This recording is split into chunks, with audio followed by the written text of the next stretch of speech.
laging kaisa ni Jesus. Kung kayo ay mananatili sa akin, na nananatiling kaisa ko, na may patuloy na pakikipag-ugnayan sa akin, at ang aking mga salita ay mananatili sa inyo, na nananahan sa inyong mga puso at nagpapatakbo sa inyong mga buhay, hingin ninyo ang anumang naisin ninyo, at ito ay gagawin para sa inyo. Juan 15:7.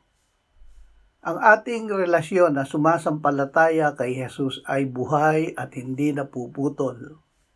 Ito ay patuloy na pagiging kaugnay niya. Ang salita ni Jesus ay hindi lamang natin basta binabasa.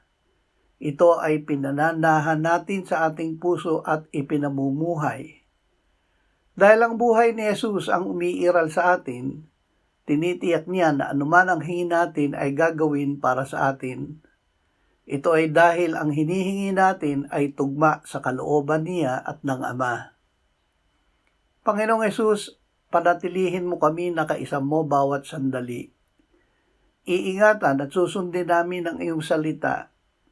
Salamat na diringgin at tutugunin mo ang aming mga panalangin. Amen.